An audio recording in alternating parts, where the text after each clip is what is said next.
Hi, everyone. Welcome to our second Art as Therapy workshop, Express Yourself, Living, Breathing Art. So we will start now, and I'm going to just briefly introduce myself because there are some people who've already joined this workshop before, so I won't go into too much detail, but my name is Wingsi, and I am the Caregiver Navigator at RCRG. So I support caregivers of older adults by providing them with information and referral, emotional support and coaching, also putting on workshops like these, and also support groups. And then in terms of the arts, I've grown up doing different kinds of arts. So things like piano, violin, or drawing and pottery classes are some of the things that I've done. And I can't say that I excelled at any of these, but I did learn to appreciate the arts, and I think it helped to develop my creative side. So, and I also enjoy using art as a moment of reflection. So, to kind of help me think about the world around me, or why some people are a certain way, or why I feel a certain way. Yeah, so I think creating art helps you to get in tune with kind of what you're feeling. And now I'll let our summer student, Allison, introduce herself to you. Hi everyone. So let me just briefly introduce myself as well. And I am Allison. I am the summer co-op student here at RCRG this year. And I'm in my second year at SFU and majoring in psychology. And in the future, I'm hoping to do something that is related to psychology and art in the future. So so drawing has always been my favorite hobby. So I took art classes both inside and outside of school. And as I grow older, I find drawing really relaxing and stress relieving. And it helps me to forget my worries for a while and then boost up as well as boosting up my mood after seeing my finished art piece. So my favorite art medium is watercolor, but I also do sketches and also acrylic paintings as well. And currently, I am an art instructor at a daycare center, teaching children from 4 to 11 years old. And I really like encouraging them to think creatively and to tell them to draw whatever they want. So I hope all of you guys will enjoy the process of creating art later with us as well. So other than drawing, I also like photography, and I personally think that photography is also a form of art, and I feel like each picture tells its own story. So I really like capturing moments in life that documents my own story and other people's stories. Great. I like photography too. I think there's quite a few people in our office who likes photography. Lily as well. Okay, so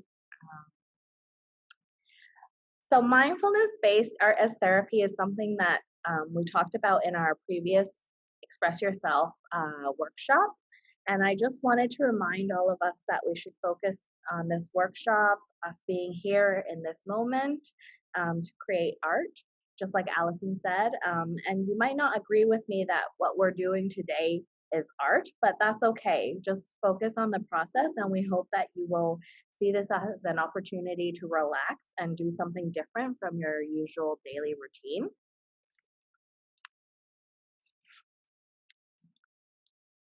So, very often a mindfulness practice will ask you to bring your awareness to your breath and let all other distractions go.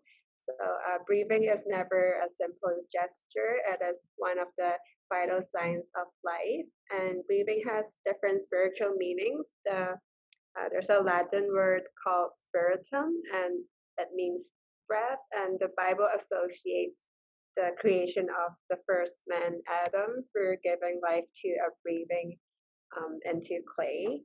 And breathing is also the main source of artistic expression in activities such as singing, whistling, and playing wind instruments. And similar to walking or drawing, breathing can evoke a feeling of relaxation. When we walk, we discover new connections in our minds. And when we draw, we find new forms, new ideas, new feelings. And when we breathe, we are better connected to our interior world. So breathing could be seen as one of the essential manifestations of the self, and similar to walking and drawing. Okay.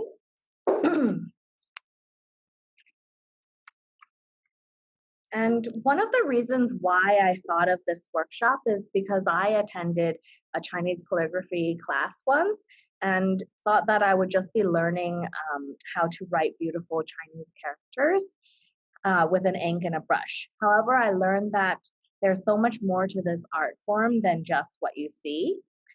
Throughout the centuries, the traditional ways for Chinese sages to cultivate spiritual insights and express true inner feelings is through the regular practice of the art of calligraphy. So in meditation, you must be both alert and relaxed. Calligraphy is like meditation. Simple aspects such as grinding a pool of ink, which can take 20 to 30 minutes to grind for the best quality ink, or sitting upright with a straight spine, but not too stiff or rigid, and breathing smoothly and deeply, so don't hold your breath, are just some of the important things, are just as important as the moment when the soft tip of the brush touches the paper. So when it comes to the space around the character, also what you leave around untouched by the ink is just as important as well. So you'll see on this slide those Chinese characters that were written with Chinese calligraphy. You can see on the notepad that they've left a lot of white space around it. And so each character should be given space to breathe. And the character on the left, that is actually the character for mindfulness, which means it can be split into like two parts. So that character is today or now, and your heart or your mind. So it's about focusing on here and now in your mind and in your heart. So although we will not be doing Chinese calligraphy today, I hope we can apply some of the fundamentals of calligraphy to our workshop. So be aware of your breathing, your posture, how you feel in your body. And now we will get to the real part of our workshop. We're just going to introduce to you the next part, the artwork that we're going to do.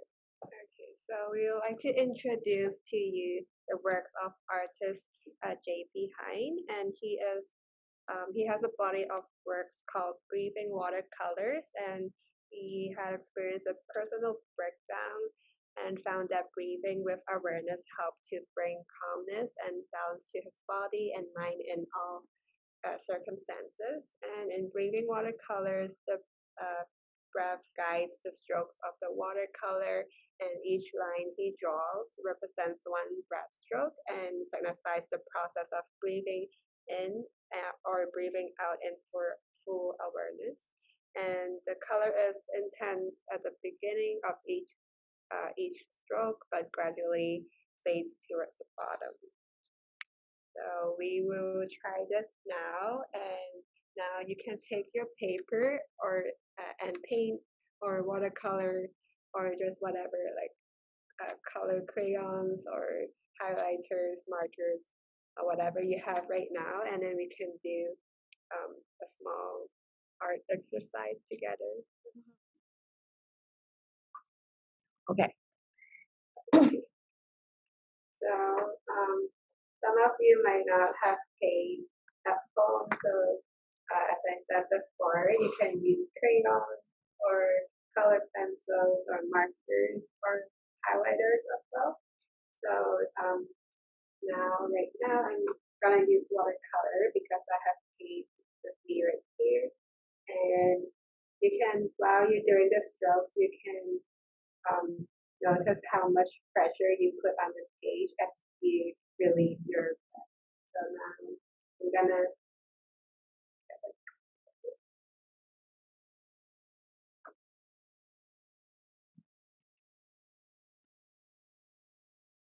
I'm gonna dip my brush in the water.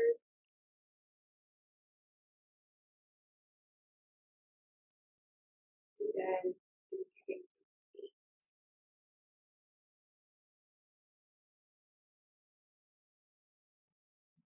And then now take a breath in and a breath out.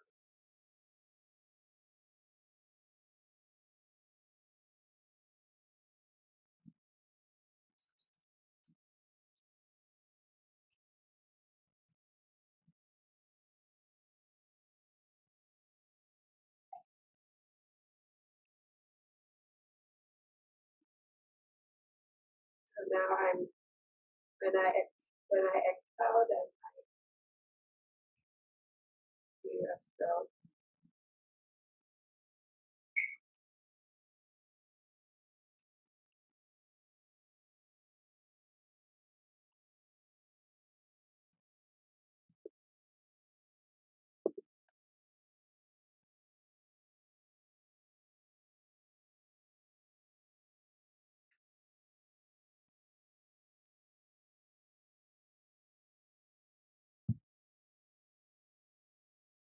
Notice how much pressure you are putting onto the paper when you exhale. So when you exhale, you can just make a stroke from the top of the page and slowly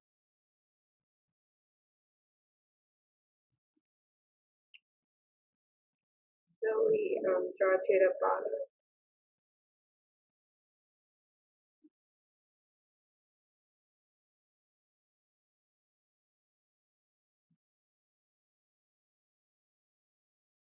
And now let me use another color.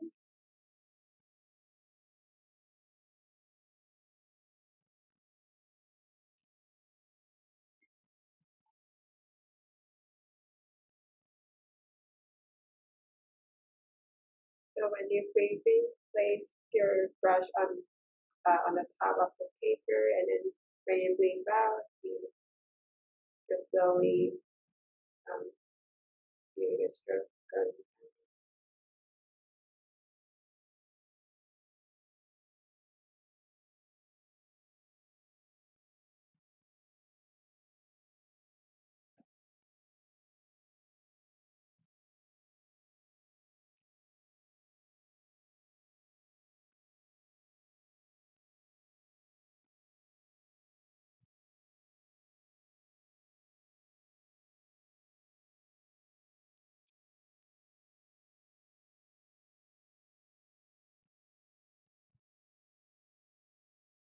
So when you are making the lines down the page, then notice if the lines are the same length, or are they getting longer, or are they getting shorter?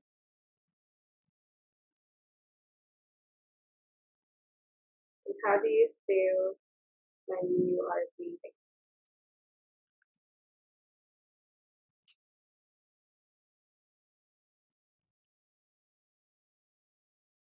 Try to put your attention to your breath.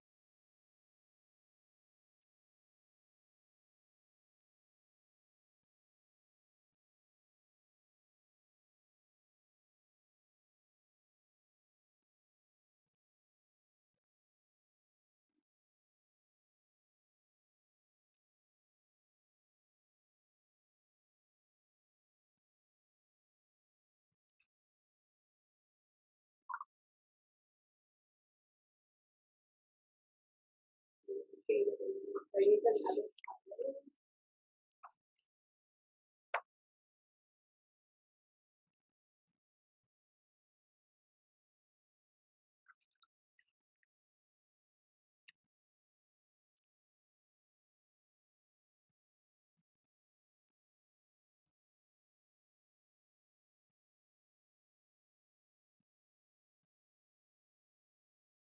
So notice if you are able to draw the lines without any constraint. Are there pauses in your line? And is your elbow resting on the table as you draw? draw your line. So you need to move your arm back as you move down the page, or can you try to lift your forearm off the table so that you can draw a line down the page following your breath.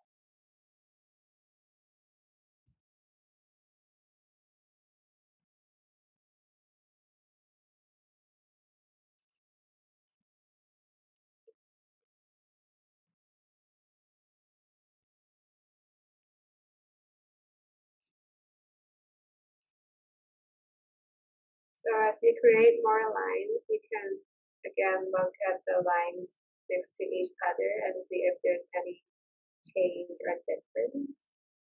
So I can see that the lines are getting closer to each other. They're also getting longer. Maybe your breath, you can go longer your breath, right? Yeah. Which is usually the case when you start focusing on your breath. Usually you find that you can breathe or longer in and breathe longer out. Yeah. And also maybe because I feel more relaxed after a couple of strokes. Mm-hmm. So I have longer towards the end. Mm-hmm. You can see right here. So these ones are shorter and then these ones are longer. Mm-hmm. Yep.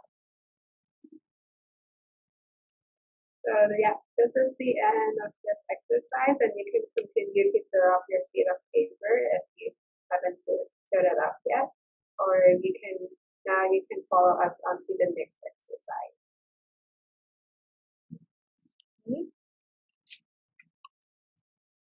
So we'll just change our piece of paper to a new sheet for the next exercise.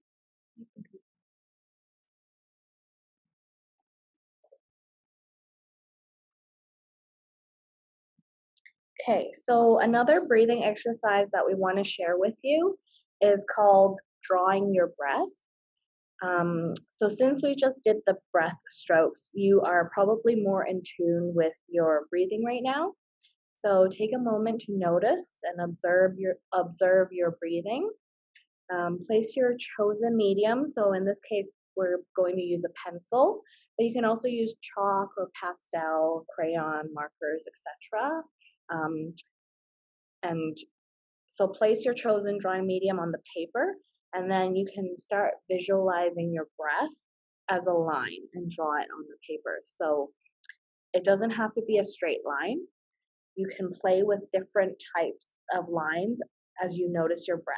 So you could maybe start it off as a straight line, find any point on the paper that you want to start. And then just start drawing.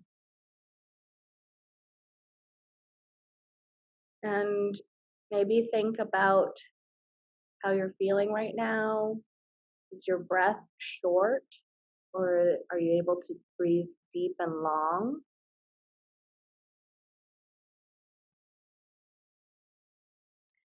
And you may also think of something that's been bothering you today or this week, or something that you need to do after this workshop, and that's okay. Just draw it onto the paper as a line. Or you may be feeling really calm and enjoying this workshop right now, not having to make any decisions or think about anything.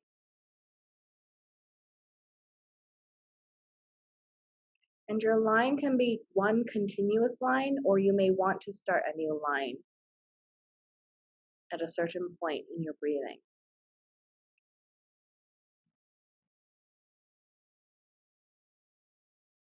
You can also try altering your breathing a bit faster or a bit slower. And notice how this changes your lines on the page.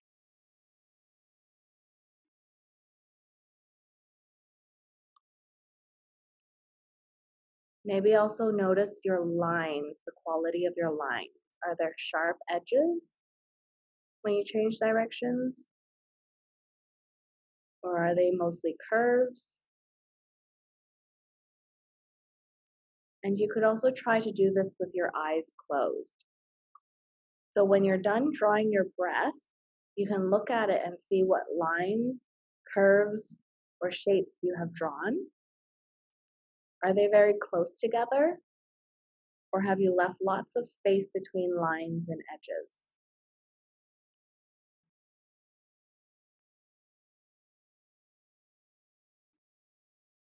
And if you want, you can also color this page in watercolor, especially if you use pastels or crayons, then that comes with a very unique kind of effect when you color watercolor or paint over crayon and pastels. So this is the breath that Allison drew today. So what I did when I breathe, I draw the line upward, and then when I breathe out, I draw the line towards the bottom. So this is how my breath looks. Cool. It looks really nice and unique. Definitely unique, because this is not something that I think you can kind of, it doesn't look like something planned in a way. So yeah. Okay. So we'll go on to our last activity today. So I just wanted to show you something today that I recently discovered this summer. It's similar to what we've just been doing, and it is also using paint and your breath and things like that. It's similar to something like marbling, which you may have heard of, but it's not the marbling that we see on pieces of steak to know how soft and juicy it will be, but marbling as in the art form where you mix paint and create patterns. So I learned that there's a Japanese type of marbling called Sumi nagashi, which translates to floating ink. Yeah, so we have a tub of water, and now we are gonna get some Sumi ink. So if you want to get Sumi ink, what we have right now, it looks like this. And you can maybe look for this brand if you want to get Sumi ink.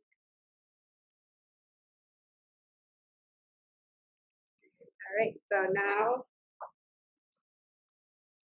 so now in each hand we have a brush with some Sumi ink, and then we are going to dip the very tip of the brush onto the water surface to transfer some Sumi ink into the water.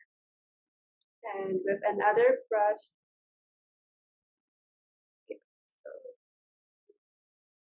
and then with another brush that holds another color, basically just dip slightly into the middle of the ink that is floating on the water, and you will see the ink push outwards, and as you repeat this process, you will see rings form, sort of like, it looks kind of like tree rings, like the tree branches.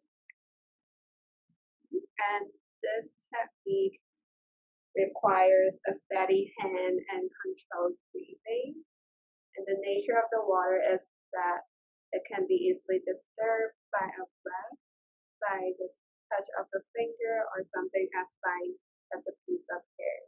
So Sumi nagashi painters are viewed as great masters of control. And now we see it's creating a cool pattern. So you can also move to other areas and create new rings, or create a new ring within an existing circle.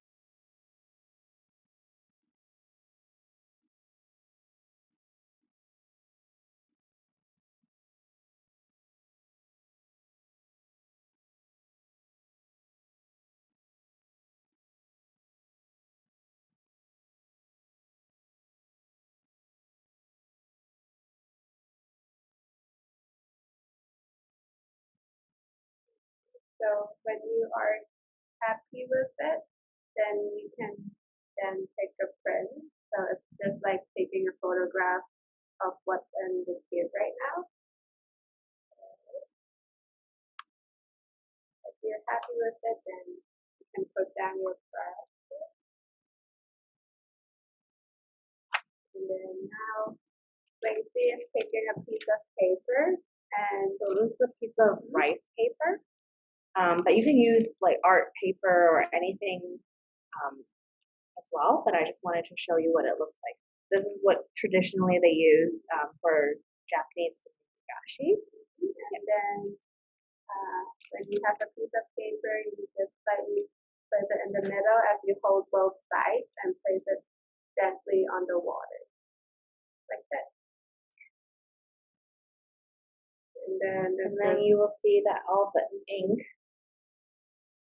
came onto.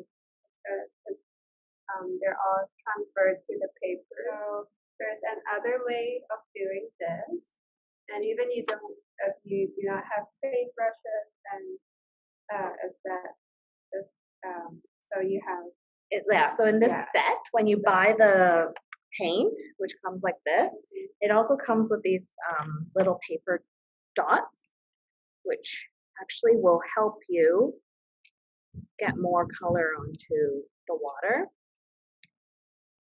So one in.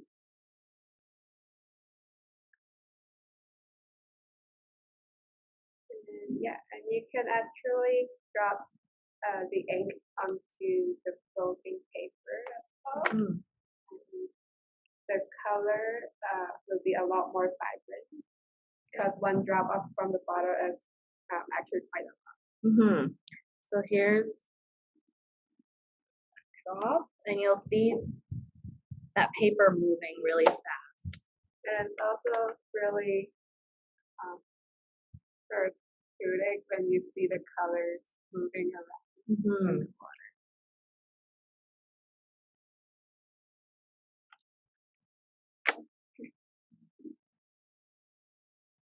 Yeah, so we can drop a few different colors, and then we can also show you other ways to create more patterns and things. You can drop all the colors on.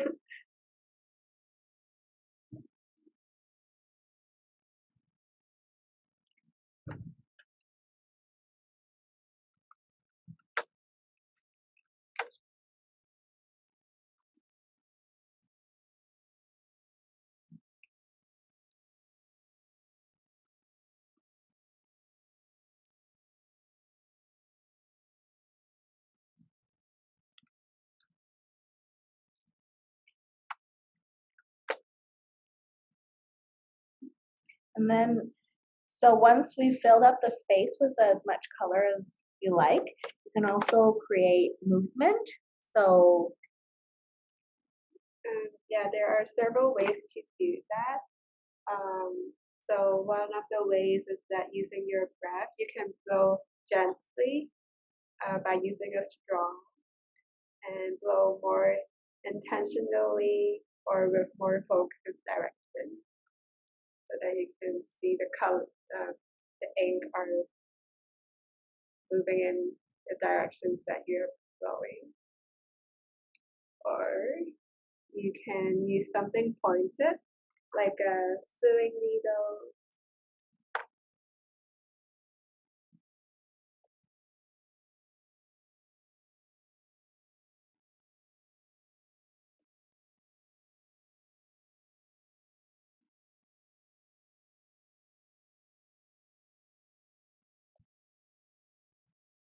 Or you can also use a paintbrush, dip it in a little bit of alcohol, and look what happens when you lightly touch the water.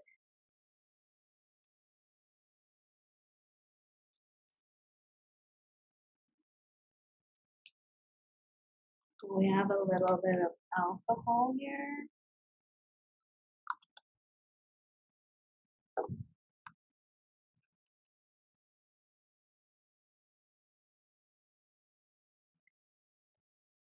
So let's see what happens.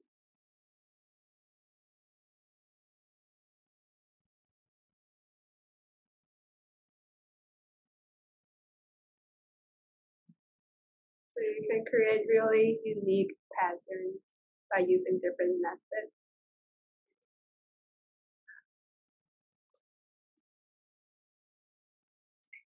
Okay. Okay, so when you're done and happy with it, you can take a print of this as well. And you will need another piece of paper. And then place it on the water and let the paper soak up water and be baked. And then you can carefully take it out and let it dry. And when it's dry, the color will usually be more intense, and you can display these on a wall or use them to make greeting cards, just like what Quincy mentioned earlier, or whatever you like.